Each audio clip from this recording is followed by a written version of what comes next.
بسم اللہ الرحمن الرحیم۔ اردو کی چوتھی کتاب میں آج ایک نیا سبق پڑھنا سیکھیں گے، تو چلیے آج کا سبق شروع کرتے ہیں۔ دیکھیے نمبر 4، قلعہ قموس کا محاصرہ اور تسخیر۔ قلعہ قموس کا محاصرہ اور تسخیر۔ قموس یہ قلعہ کا نام ہے، محاصرہ مطلب گھیرا بندی، اور تسخیر مطلب فتح پانا۔ قلعہ قموس کو صحابہ کرام نے محاصرہ کیا تو کس طرح سے پورا واقعہ ہے وہ اس سبق کو پڑھنے کے بعد پتہ چلے گا۔ تو دیکھیے، اس قلعے کے بعد چند اور قلعے فتح ہوئے۔ اس قلعے کے بعد چند اور قلعے فتح ہوئے۔ اس قلعے کے بعد، یہ پیچھے سے باتیں چل رہی ہیں، کئی قلعہ کا فتح ہوا تھا خیبر میں، یہودیوں کا قلعہ، تو سب سے آخر میں یہ قلعہ قموس فتح ہوا تھا۔ تو یہ واقعہ دیکھیے، اس قلعے کے بعد چند اور قلعے فتح ہوئے اور سب سے اخیر میں قلعہ قموس کے محاصرے کی باری آئی۔ اور سب سے اخیر میں قلعہ قموس کے محاصرے کی باری آئی۔ یہ اوروں کی نسبت نہایت مستحکم اور مضبوط تھا۔ یہ اوروں کی نسبت نہایت مستحکم اور مضبوط تھا، اور جو قلعے تھے ان سب میں یہ زیادہ مضبوط تھا۔ اس کے گرد بڑی گہری خندق تھی۔ اس کے گرد بڑی گہری خندق تھی۔ گرد مطلب سامنے، خندق یعنی بہت بڑا گڈھا تھا۔ اس کے گرد بڑی گہری خندق تھی۔ اس کے بچاؤ کے لیے یہودیوں نے بڑا زور لگایا۔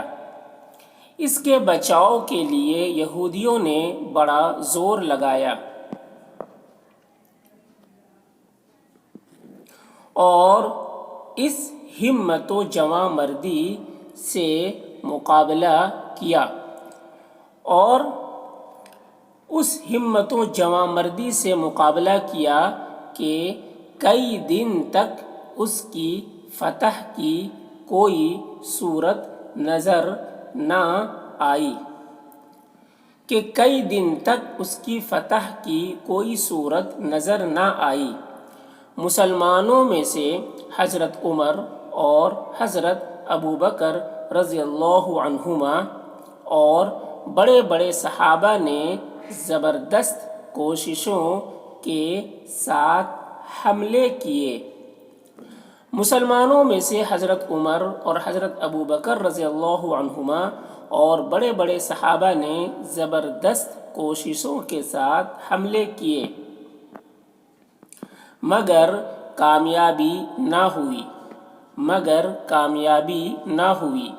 اسی اثناء میں آپ صلی اللہ علیہ وسلم نے ایک دن رات کے وقت فرمایا۔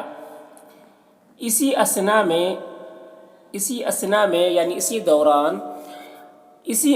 میں آپ صلی اللہ علیہ وسلم نے ایک دن رات کے وقت فرمایا کہ کل اس شخص کو جہاد پر بھیجوں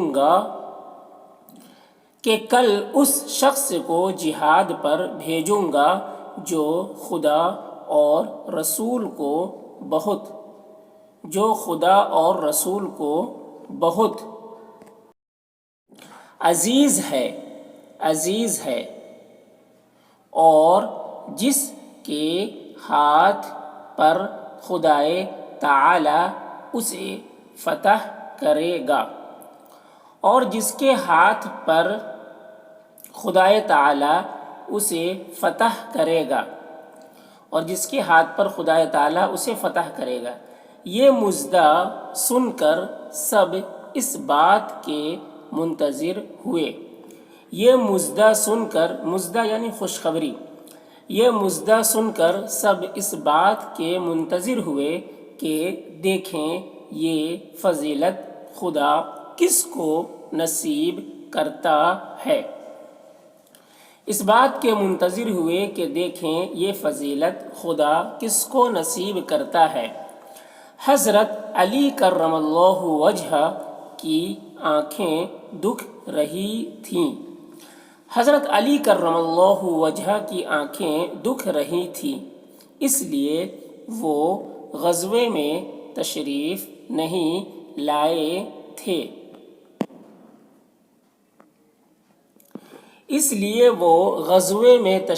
نہیں لائے تھے۔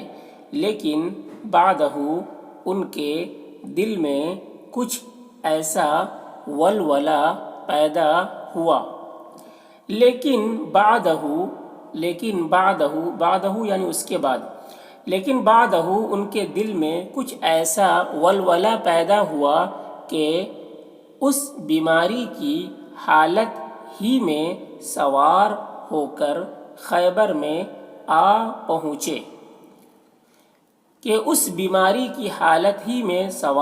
کر خیبر میں آ پہنچے اور آنکھوں میں پٹی باندھے خیمے میں پڑے رہے۔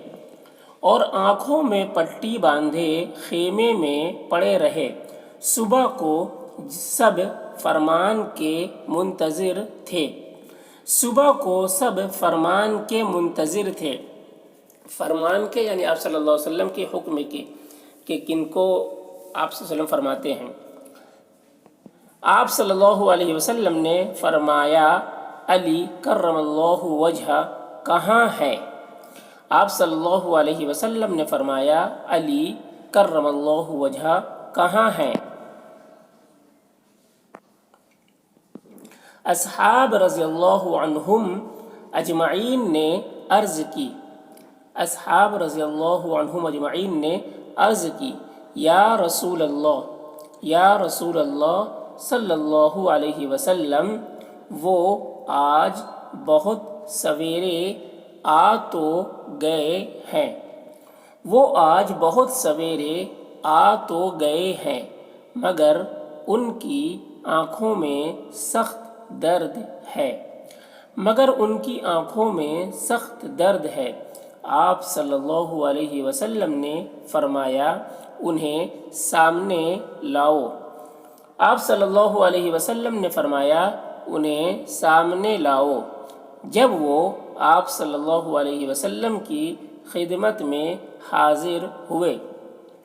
جب وہ آپ صلی اللہ علیہ وسلم کی خدمت میں حاضر ہوئے تو آپ صلی اللہ علیہ وسلم نے بیماری کا حال دریافت کر کے ان کی آنکھوں میں لعاب دہن مبارک لگا دیا۔ تو آپ صلی اللہ علیہ وسلم نے بیماری کا حال دریافت کر کے ان کی آنکھوں میں لعاب دہن مبارک لگا دیا۔ لعاب دہن یعنی منہ کا لعاب، ٹھیک ہے۔ اب مبارک یہ آپ صلی اللہ علیہ وسلم کے لیے عزت کے ساتھ یہ لفظ مبارک لگایا جاتا ہے۔ لعاب دہن مبارک لگا دیا، جس سے وہ فی الفور اچھے ہو گئے۔ فی الفور مطلب فوراً۔ اور اس کے بعد پھر کبھی ان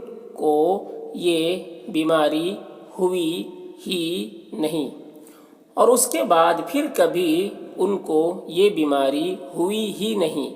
یہ آپ صلی اللہ علیہ وسلم کا معجزہ تھا۔